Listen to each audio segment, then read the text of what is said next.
السلام عليكم ورحمة الله وبركاته. تحية مجددة لكم أحبابي في درس جديد وحلقة جديدة. أفضل فكرة لرسم الجبال بطريقة احترافية بالفرشاة وصباغة الأكريليك. الدرس لكل الفئات سواء المبتدئين أو الهواة أو المحترفين، لذلك أعيروني الانتباه وركزوا مع الدرس خطوة بخطوة. ما تنساوش الاشتراك في القناة والضغط على زر لايك وتفعيل زر الجرس. في البداية كيف ما شفتوا تخطيط ديال المنظر الطبيعي. الجبال خدوا مساحة كبيرة في المنظر، والباقي كلها تفاصيل ديال الجبال أخرى وأشجار. قصر غيكون على الجهة اليسرى، غادي يكون في مقدمة الصورة، وغنختم به حتى تفاصيل هذا المنظر. تخطيط بقلم الفحم. في البداية غنبدا بتلوين السماء، اللون البنفسجي والازرق. غنبدا ننوع في طبقات اللون في السماء، نضيف الازرق احيانا نضيف البنفسجي. لاحظوا على الجهة اليسرى كيفاش قلبت اللون الى الازرق، كذلك الجهة اليمنى غندير تنوع لوني في لون السماء دليل لانعكاسات. التلوين بفرشاة الانجولو اللي كتعطيني المساحة الكبيرة، ونحاول نلون على حدود الجبل او الجبال اللي كاينه في خط الافق مباشره. تغيير اللون مره كيف ما كتشوفوا، باش دائما نخلي نوع من التنوع اللوني في السماء. ملي غنلون السماء كيف ما شفتوا غادي نخفف اللون على الجهه ديال الاشجار باش تبقى تبان لي الخلفيه ديال التخطيط ديالي. نحاول نخفف اللون، طبقه اللون، ونضيف واحد ضربات فوق اللون، لان الدور ديال هاد الضربات غيعطيوني حتى الرفلي ديال السحاب من بعد. الان غادي نلون البحيره الازرق والاسود. لاحظوا درجه اللون قريب للاسود لانني قويت الاسود، وغنبدا نخفف فوق الوسط وسط البحيره، ومن بعد غادي نعطيه اللون اسود القوه فيما تبقى في المساحه اللي فارغه.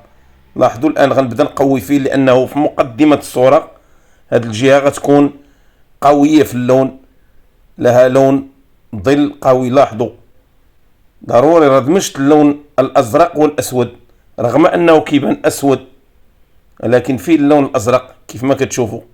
وازرق اختاروا الطبقه اللي كتكون قويه، اللون الازرق قوي. لاحظوا كيفاش درت الطلاء الان، ولاحظوا التدرج.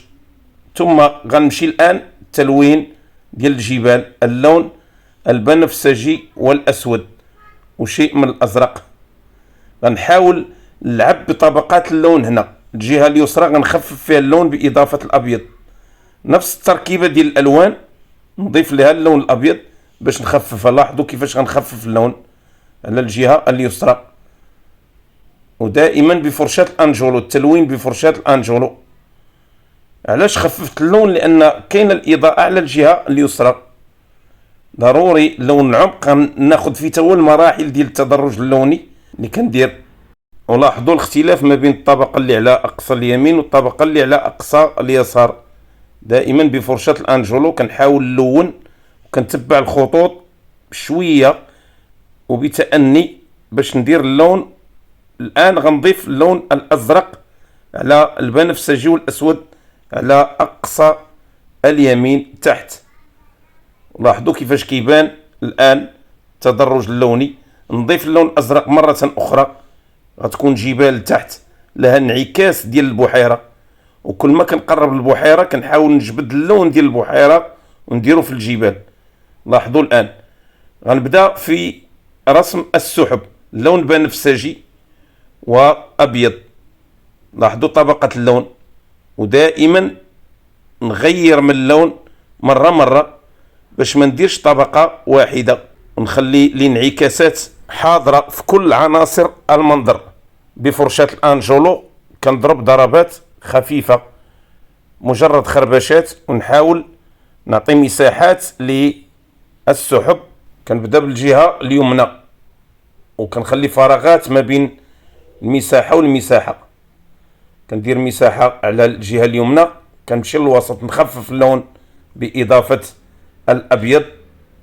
لاحظوا كيفاش بان اللون الآن تغير، سحب خفيفة ورقيقة مترابطة، كنجيبها في خط تصاعدي مائل من الفوق لتحت، ثم نعطي إضاءة من الجوانب ديال كل كتلة ديال السحاب دائما بنفس الفرشاة.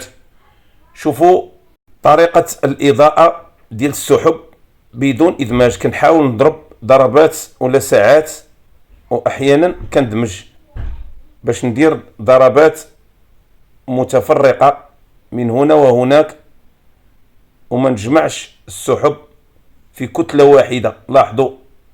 ثم نبدل اللون الآن الرمادي مع البنفسجي خفيف، ونوزعو تا هو بكيفية خفيفة في كل زوايا لون السماء.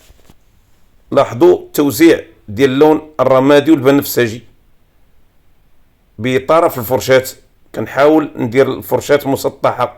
الآن نزيد الأصفر والبرتقالي على الرمادي والبنفسجي غيعطيني لون آخر، نوزعو كذلك.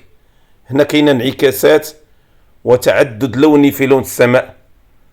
لاحظوا السحب متنوعة اللون، نحاول دائما نضرب هنا وهناك حتى نملأ المساحة ديال السماء. نمشي الآن للجبل، غنحاول نبدأ في تفاصيل الجبل ونحدد باللون الأبيض. كيف ما شفتوا المساحة ديال الثلوج اللي غتكون في الجبل، نبدأ باللون الأبيض في الأول، ولكن من بعد غادي نغير اللون مباشرة، غندير اللون الأزرق والبنفسجي والأبيض باش نبدأ ندير في ظل خفيف.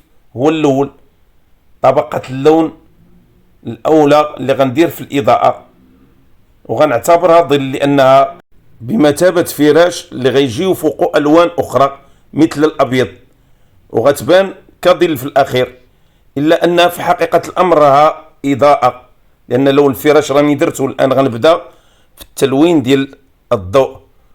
نحاول دائما نبدأ ندير في تفاصيل ونخلي مساحات ديال الظل بفرشاة الأنجولو، خطوط وعروق، ونحدد الشكل ديال الجبل بهاد الضربات. لاحظوا كيفاش غنبدأ ندير في بقع ديال الصباغة هنا وهناك باش نعطي نوع من الموتيف ونوع من التحديدات ديال الجبل في شكل ثلوج منعكس عليها الإضاءة ديال لون السماء الزرقاء وألوان السحب. لذلك كنحاول نبقى على نفس الاتجاه ديال التفاصيل والضربات. لاحظوا كنضيف اللون الأزرق أحيانا على اللون البنفسجي، وضروري نلعب باللون، ما نخليش طبقة واحدة كما أقول. دائما هاد المساحات نزيد فيهم اللون الأزرق والبنفسجي، وأحيانا كندخل حتى الرمادي غيدخل بنكهات البنفسجي. رمادي كندير ليه البنفسجي ونوزعه كذلك، لأن التنوع اللوني في الصورة راه فارض وجوده، ما يمكنش نديروا لون أو اثنين، ما نكتفيوش بلون أو اثنين، ضروري تكون ألوان متعددة من نفس الطبقة. الآن لاحظوا الطبقة اللي درت بنفسجي وأزرق، ولكن قويت اللون الأزرق والبنفسجي. التخفيف كيكون باللون الأبيض، ومنين نقوي اللون يعني كنحيد اللون الأبيض، منين نبغي نخفو كنضيف اللون الأبيض. وهنا كنستعمل اللون الأبيض كثيرا في كل تركيبة ديال اللون. الأزرق والبنفسجي كنضيف لهم الأبيض ونقص منهم الأبيض وهكذا. لاحظوا التحديدات.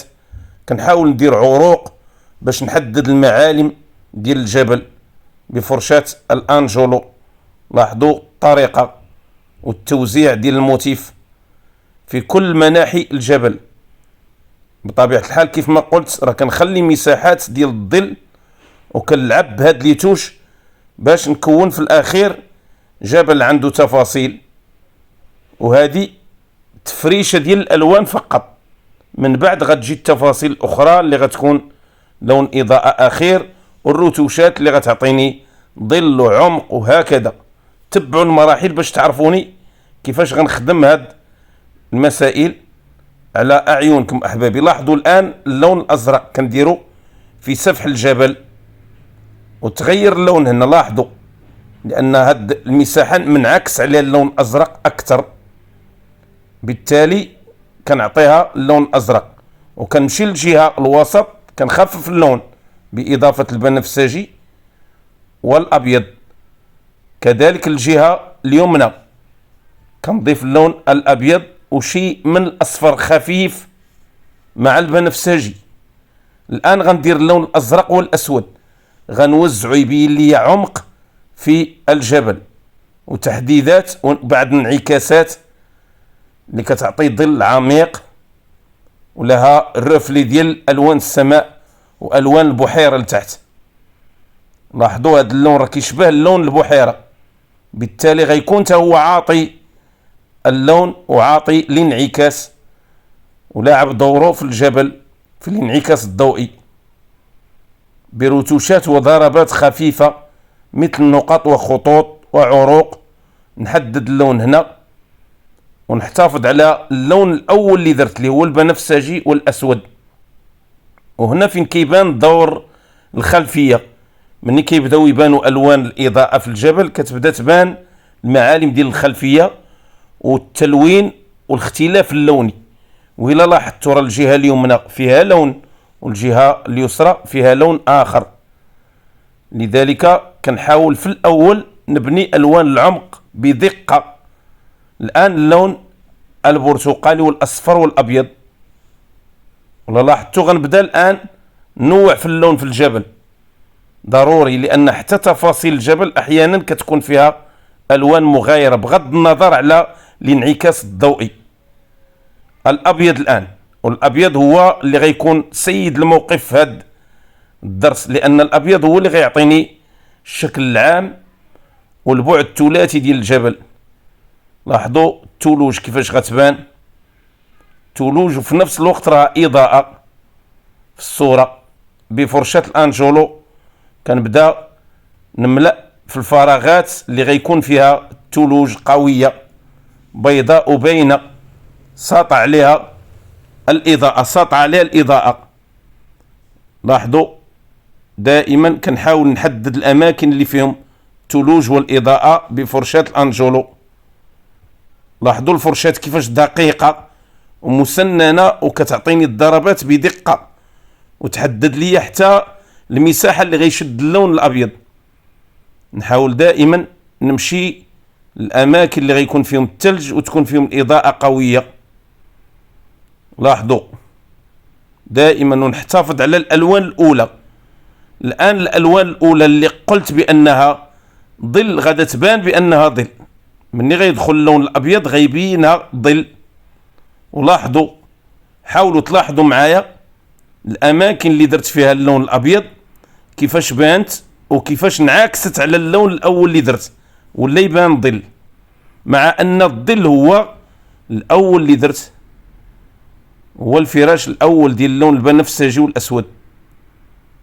توزيع اللون الابيض هنا غادي يكون له فارق في الجبال بطبيعه الحال، ما غيكونش هو الاخير، ولكن غنحاول نبنيه كاساس للمنظر، هو اللي غيعطيني الفارق في هذا المنظر الطبيعي ديالي، منظر الجبال وروعه الجبال مع اللون الابيض. نبدل الفرشاة الان بفرشاة الانجولو الرقيقه ونبدل اللون. غندير لون ما بين البنفسجي والابيض، ما بين الظل الاول اللي درت وما بين الابيض، غيكون خفيف بينهم. وغنبدا ندير في عروق دائبه ديال الثلوج. لاحظوا كيفاش كنوزع العروق بفرشاة الانجولو الرقيقه المسننه اللي غتعطيني بدورها بعد الفينيسيو لهذا الجبل. لاحظوا العروق وكيفاش كنرسمها، وبطبيعه الحال كل مرحله كناخذ منها واحد الجزء باش نكمل كاع الاجزاء ديالي في رسم المنظر الطبيعي. اللون الابيض خدا مساحته، اللون الاول خدا مساحته، اللون الثاني وهكذا. وكل مرحله كتبغي مني التركيز وكتبغي مني كل خطوه على حده، ما نفوتش جميع الزوايا اللي كنرسم فيهم بدقه كيف ما كتشوفوا تماما. نحاول ندير العروق ديالي بنفس اللون وكنديرها فوق اللون اللي اعتبرته ظل لون بنفسجي وازرق، وكذلك فوق اللون الابيض، لان هذا اللون بين اللون البنفسجي والابيض. لاحظوا كيفاش كنجر العروق وكيفاش كتبدا تبان لي تفاصيل الجبل. لاحظوا المراحل دائما مع نفس الفرشاة والطريقة ديال التعريق باللون اللي كيعطيني الفينيسيون ديال الضربات الاولى اللي درت. كذلك على الجهة اليمنى نفس الطريقة باش ناخد نسبة ديال اللون ونوزعها في المساحات كلها في الجبل. فرشاة الانجلو دقيقة رقيقة. لاحظوا هذا اللون، درجة اللون، لاحظوا الآن غادي نبدا في الجبل الثاني بفرشاة الانجلو. كندير اللون بنفسجي ورمادي خفيف وابيض. لاحظوا الموتيف ديال الجبل. نحدد الضربات بفرشاة مسطحة، ثم ندير لون ازرق واسود لتحت نبينو كخلفية باش تبان الانعكاسات مرة اخرى. ونمشي الجبل الاول نوزع فيه نفس اللون اللي درت في الجبل الثاني باش دائما يكون ترابط ما بين الالوان. نعاود نرجع بضربات خفيفة ونفيني، نخفف اللون الازرق، وكذلك نوزع لون اخر اللي هو بنفسجي واسود. لاحظوا بنفسجي واسود قوي، غنقوي فيه اللون الاسود باش نبين عمق في المساحات اللي بانوا مضوين بزاف. غنعطيهم عمق باش تبان المساحة ديال الثلوج بوحدها ويبان لون الظل خلفية الجبل، لان خلفية الجبل درتها خفيفة بزاف لذلك غيبان فيها عمق بهاد الضربات. لاحظوا ونرجع للجبل ديالي باش نبدا نبين كذلك في التفاصيل الاخرى لون اسود وبنفسجي وشيء من الاحمر قليل. لاحظوا الان نبدا ندير في الاضاءة باللون الاصفر والاحمر والابيض. لاحظوا التفاصيل ديال هذا الجبل الصغير اللي لتحت في اسفل الجبل مباشرة في نقطة التقاء البحر البحيرة والجبل. لاحظوا التفاصيل، تفاصيل كتبين لي تحديدات ديال الجبل. نضيف اللون الازرق مرة اخرى يعطيني كذلك انعكاس البحيرة. وما تنساوش الاشتراك في القناة احبابي والضغط على زر لايك والبارطاج. نذكركم لاحظوا العملية اللي غندير فيها الان لون ازرق واسود قوي، لون ازرق واسود مغاير للطبقة الاولى اللي درت. هذا لون غيبين لي تحديد عمق وظل الجبال الاخرى اللي غتكون لتحت. ندير الطبقة الاولى للجبل ونعاود ندير الطبقة الثانية فوقه. غنخفف اللون ونضيف ليه شيء من الاحمر قليل. وهاد العملية كنديرها باش تبان الصباغة خارجة وتبان حتى التشكيلة ديال الجبل واضحة وبينة. غندير الخلفية ديال الجبل كذلك بنفس اللون الازرق والاسود مرة اخرى. وهاد الجبال راه كتشبه البعض البعض، الا ان هاد الجبل اللي على اليمين مختلف على الجبل اللي على اليسار. وشوفوا من الملاحظة غتعرفوا الاختلاف، لان الاضافة اللي عطيته هي اللي عطاتو الاختلاف.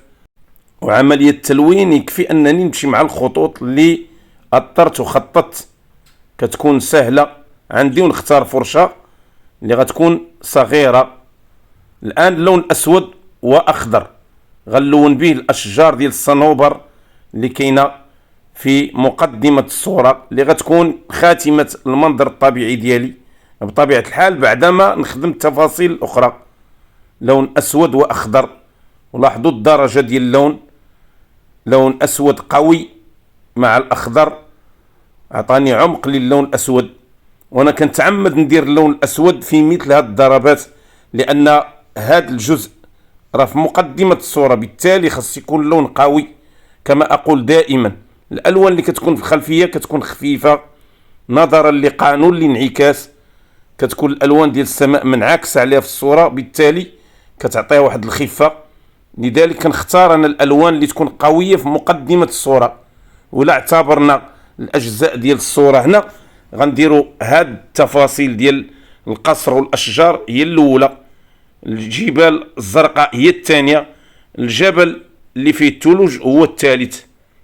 هذه هي تقسيم الصوره عندنا في المنظر الطبيعي. الان بالسكين المثلثه وباللون الترابي غنبدا نوزع اتربه في الجبل الصغير لتحت. لاحظوا جرات بالسكين كتعطيني نوع من الاتربه والاحجار اللي كتكون في الجبل. نجيب فرشاه الانجولو واللون الاخضر وندير مروج من الفوق، غنربطها دائما مع الاتربه اللي درت والاحجار اللي درت، ندخلها فيها باش تبان تفاصيل المروج والاشجار البعيده. لاحظوا كيفاش غنربطها وكيفاش غتبان، وغنعطيها البعد الثلاثي ديالها ونشكلها، ونعطي تفاصيل كذلك الامام باللون بنفسجي واحمر. نملا الفراغات. غنخلي هذا الجبل حتى ينشف، نمشي للجبل اللي في الخلفيه نوزع فيه اللون الاحمر والبنفسجي وشيء من الازرق خفيف والابيض. غنبدا نوزع في مروج كذلك واتربه واحجار. ولاحظوا اللون كيفاش غينسجم مع الخلفيه مع لون العمق. هنا هذا اللون الترابي لاحظوا كيفاش غادي نوزع الاضاءه والتفاصيل بفرشاه الانجولو. ضربت ضربات مسطحه افقيه وضربت ضربات مسطحه عموديه باش تحدد لي المعالم ديال الجبل. لاحظوا لون برتقالي غندخلو مع اخضر يبين لي لون المروج من الفوق. لاحظوا دائما كنكرر اللون باش يبان اللون وتبان تفاصيل الجبل. الان غنجيب السكين نبدا نوزع الان في اللون ابيض واحمر وبنفسجي، يعطيني اضاءه وانعكاسات ضوئيه رائعه وبضربات خفيفه. لاحظوا ثم نمشي للجبل الاول ندير اضاءه بالابيض على اسفل الجبل، ثم نرجع للجبل اخر نوزع نفس اللون لان نفس العائله ديال الجبال نفس الجنس ديال الجبال. ثم نخفف الان لون المروج باضافه الابيض على الاخضر من الفوق، نعطي اضاءه بفرشاه الانجولو تحدد لي الاضاءه بدقه وبالتالي تبان معالم الجبال واضحه وبينه. لاحظوا بمجرد ما نشفت الصباغه بان المنظر وبانت الجبال. الان غنبدا المرحله الاخرى، نمشي للجبل اللي بعيد كيبان غنوزع فيه اللون الترابي بضربات خفيفه، نعطي اضاءه في البحيره وتحت الجبل غيكون انعكاسات ضوئيه باللون الترابي اللي فيه الاحمر والبنفسجي. ندير خطوط افقيه ثم نبدا في تلوين القصر والمنازل اللي كاينه هنا على الجهه اليسرى باللون الاصفر اوكر وبعد اللون البرتقالي خفيف والابيض بطبيعه الحال.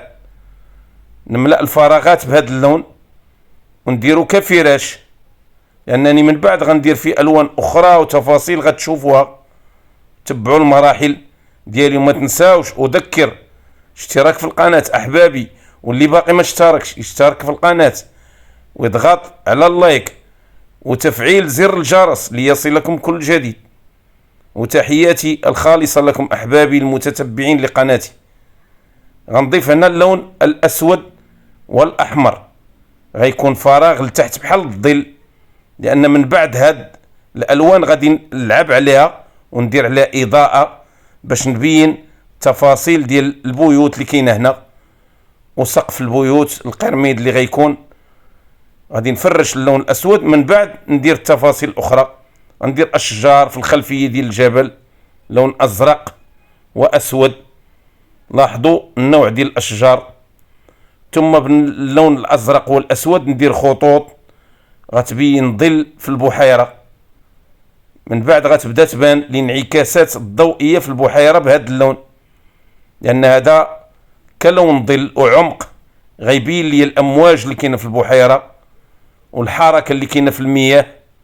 ضروري اول لون هو هذا العمق، من بعد غتكون الاضاءه اللي غتنهي لي الحركه ديال المياه، حركه البحيره وشكل البحيره. نخفف اللون ونضيف اللون الابيض ونوزعه كذلك.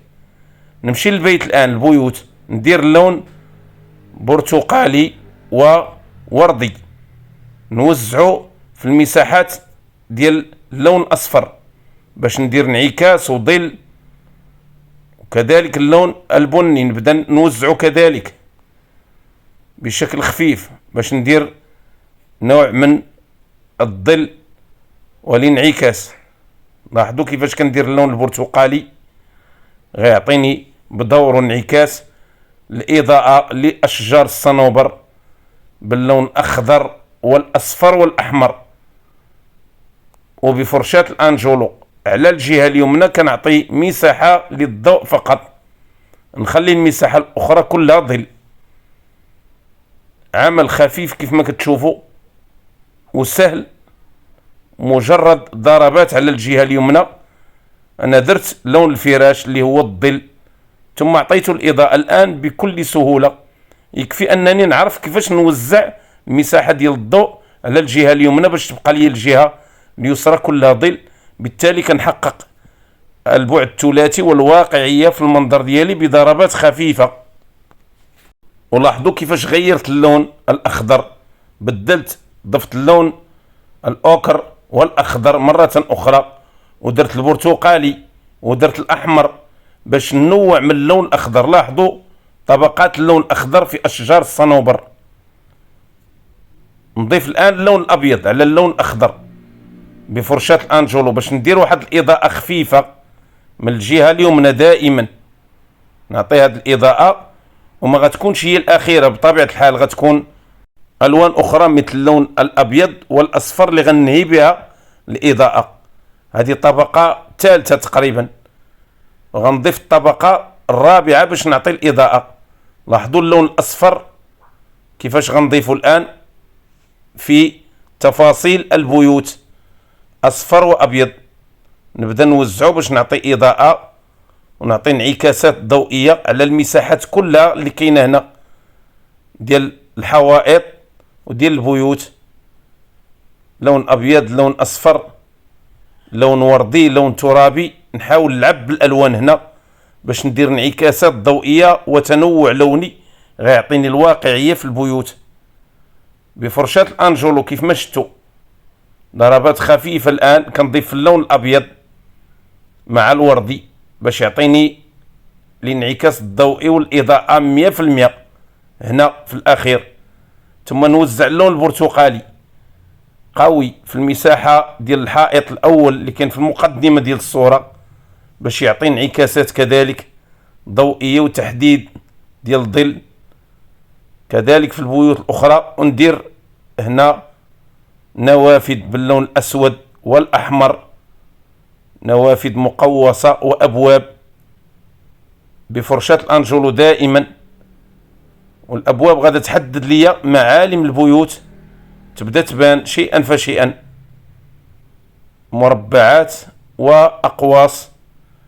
ثم نبدا نعطي في ظل باللون الاسود مرة اخرى والاحمر، نوزعه في المساحات ديال الاشجار باش تبان لي العمق ديال الاشجار وتظهر حتى الاضاءة في نفس الوقت.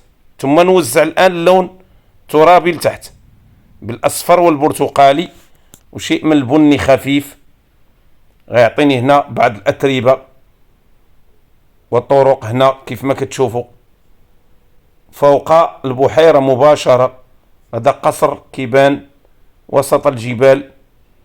اللون الابيض غنبدا نوزعه كذلك باش يعطيني الاضاءة في مساحة الاسقف ديال البيوت. ولاحظوا الضربات ديال الفرشاة كنديرها مسطحة باش تعطيني الموتيف. لاحظوا كيفاش كنضرب بطرف الفرشاة كيعطيني الوان رائعة وضربات رائعة. لون وردي وبرتقالي غنديرو في السقف ديال المنزل اللي لتحت. وهاد الظل اللي درتو تعمدت باش ندير هاد القرميد ويبان كظل للبيت. ثم ندير خطوط تحت اللون الابيض غتبين لي السقف والقرميد، ونوزع بعض التضليلات وبعض الضربات اللي غتبين لي الموتيف ندير أعمدة وجذوع أشجار غتكون بجانب هاد القصر، أحجار لتحت باللون الأسود والأحمر، وبفرشاة لسان الطير نبدأ نحدد في الإضاءات وفي الظل، ونفيني كذلك باللون أبيض نديرو كإطار للأبواب والنوافذ. وهكذا تبقى لي بعض التفاصيل ورتوشات اللي غننهي بها المنظر الطبيعي ديالي. ثم ندير اللون الأخضر نوزع به شجيرات. هنا لاحظوا هذا اللون اولا البرتقالي غنديرو ظل، ثم نبدا نوزع في اللون الاخضر كانعكاس في البيوت. نبدا الان ندير في الاشجار باللون الاخضر. لاحظوا اللون الاخضر ودرجه اللون الاخضر بدلت ودرت فيه لون ازرق واخضر واسود، وبان مغاير لالوان الاشجار ديال الصنوبر. ضروري التنوع اللوني في اللون الاخضر وفي الالوان الاخرى باش يبان المنظر غني، وتبان حتى الانعكاسات الضوئيه مع الالوان رائعه. لاحظوا اللون الاخضر كيفاش غادي ندرجوا باضافه اللون الاصفر ونعطي اضاءه من الفوق. لاحظوا من الفوق فقط، لانني بديت في الاضاءه من الاشجار على الجهه اليمنى كيف ما شفتوا. ودائما القانون خاصني نتبعوا في توزيع الالوان في كل منظر. ندير بعض ضربات ديال اللون الترابي لتحت، نوزع بعض الالوان الابيض والاصفر وما تبقى من الرتوشات ننهي بها هذا المنظر. كذلك اللون الابيض واللون الاصفر. الان غنمشي لاشجار الصنوبر ندير فيها الاضاءه باللون الابيض والاصفر بخطوط. لاحظوا خطوط فقط ولا ساعات تعطيني الاضاءه وتنهي لي المنظر الطبيعي ديالي كيف ما كتشوفوا تماما. ندير اضاءات وضربات خفيفه، وهادشي كله غيبقى غير فينيسيو في الاخير. ومن بعد غندير الاضاءه في الاعمده ونبدا ندير في الانعكاس باللون الترابي، لون اصفر واحمر واسود لتحت في البحيره. نجي للجهه اليمنى ندير البنفسجي والازرق. لاحظوا بفرشه الانجولو دائما دقيقه، ونوزع اللون فيما تبقى في البحيره، لون ازرق وبنفسجي وابيض نعطي به الاضاءه وننهي باللون الابيض. ندير بعض الامواج. لاحظوا عمليه بناء الامواج في البحيره بضربات مائله غتبين لي حتى شكل الموجه ببعد ثلاثي بضربات خفيفه. لاحظوا كنضرب على الجهه اليمنى وبجرات خفيفه كتبين لي الامواج. نعطي خطوط الانعكاس في نقطه تلاقي الجبل مع البحيره باللون ابيض، وبعد الرتوشات الاخيره اللي غنهي بها المنظر. بهذه الخطوات احبابي كنكون نهاية المنظر الطبيعي ديالي. كنتمنى من الله تكونوا استفدتوا من هذه الحلقه، والى حلقات مقبله ان شاء الله. واعدكم بالجديد المفيد. ما تنسوش اذكر اشتراك في القناه والضغط على زر لايك وتفعيل زر الجرس. استودعكم الله. السلام عليكم ورحمة الله وبركاته.